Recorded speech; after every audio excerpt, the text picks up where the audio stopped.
What's up YouTube, it's Galaxy Tech Dark Lord here. I'm back today to present my new Infernity Xyz deck profile for the January 2014 format.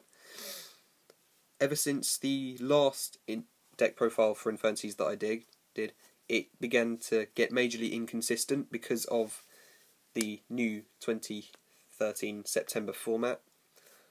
This put all the staple cards out of use in the deck and I had no cards to replace them. Now I have cards that did replace them, and this deck has become really consistent and can beat most other decks that I have played so far. I'll get right into it. The monster lineup consists of 3 Infernity Archfiends. This is the searcher for any other Infernity cards from your deck when special summoned, and is an 1800 beta, and is also level 4, which is really convenient for all the Xyz monsters that we play. Next we play 3 Infernity Necromancer. This is your special summon agent for Infernity Archfiend when it's in the graveyard. Is also a 2000 defender and works really well to special summon any rank 3s that we play. Then we run 1 Armageddon Knight. This is the card that gets any dark monsters from your deck to the graveyard when you don't have them in your hand. That is what Dark Grepher is for. You use these two to send anything like Archfiend Heiress or Stygian Street Patrol from your deck to the graveyard. Then, with 2 Stygian Street Patrol, this means that your special summon from your hand increases vastly for Infernity Archfiend or Infernity Necromancer when you don't have any more normal summons or you don't want a normal summon. It will then set off Archfiend's ability, adding any Infernity card from your deck to your hand. I always run 2 because when I use one I find another one is always required. Then we run 2 copies of Summoner Monk. This card gets any of your Infernity monsters out, especially Infernity Archfiend, which will set off its special ability. Then lastly for the monsters we run 1 Archfiend Heiress. This searches out Infernity Archfiend or Archfiend Palabyrinth or Archfiend's Roar, which we do run in this deck because they are useful. Then for the spell lineup we run 1 Infernity Launcher. This is a staple card and it's compulsory in this deck. It is broken. Gets an Infernity monster from your hand to the graveyard once per turn, and then the interesting effect allows it to send it to the graveyard and special summon up to 2 Infernity monsters from your graveyard. Then we run 2 copies of Instant Fusion.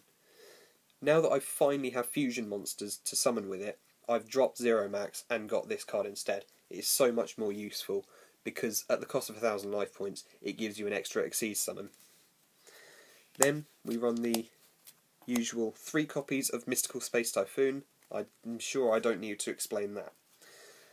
Then we run 2 Pot of Duality.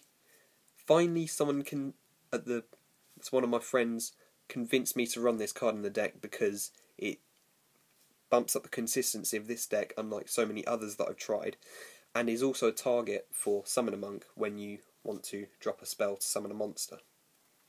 Then what works really well with Pot of Duality is 1 Day of Peace, because it allows you to skip battle damage for your turn and your opponent's turn.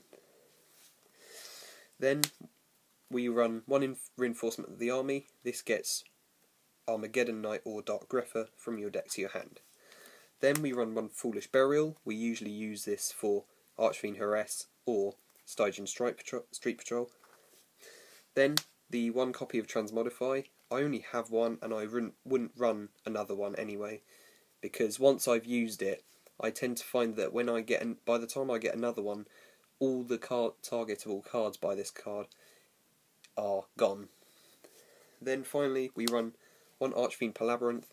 Powers up your fiends and makes them a bit more attacky. That's the only word I can describe. Then for the traps, the heaviest component of the deck, we run 3 Infernity Barriers and 3 Infernity Breaks. These cards make the deck run so well because Infernity Barrier negates everything and Infernity Break can destroy loads of stuff, even your own stuff, at the cost of one Infernity card from your graveyard. Then we run one Archfiend's Roar.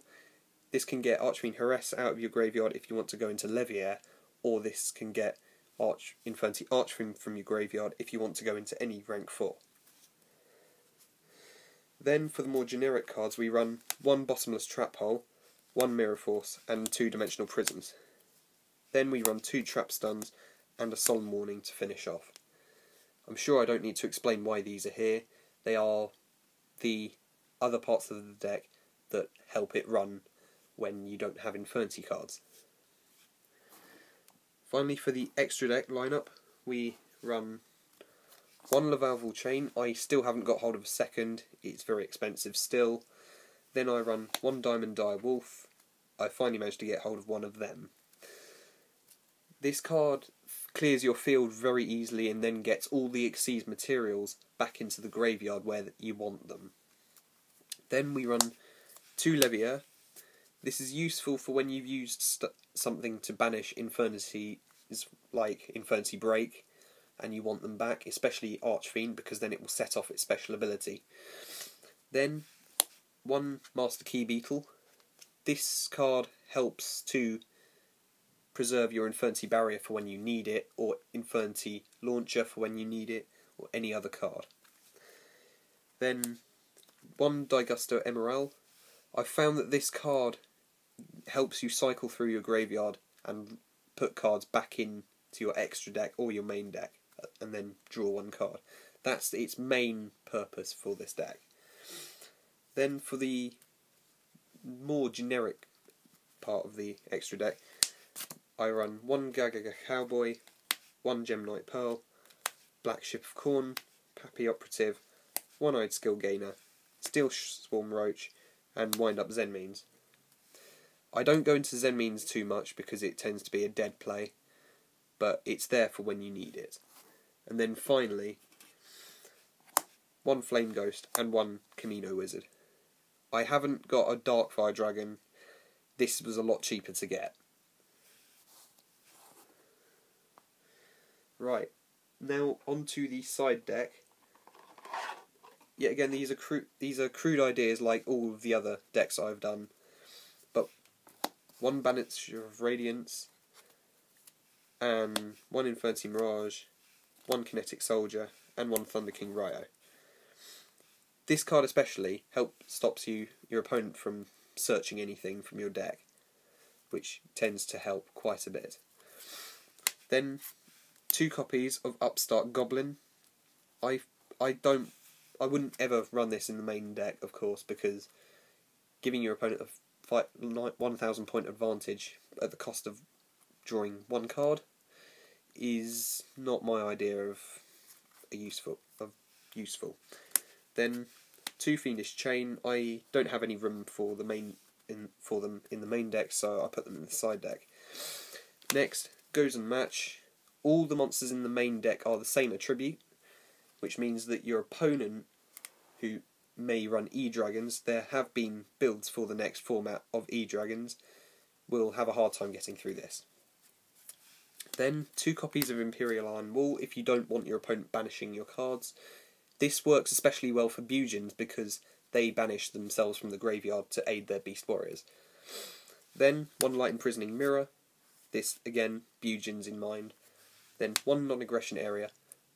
By discarding 1 card from your hand, you effectively stop your opponent from having a turn. And then finally 1 Safe Zone. You're running Master Key Beetle, why not? That concludes the side deck and the rest of the deck. Thank you for watching, hope you rate, comment and subscribe, and see you next time.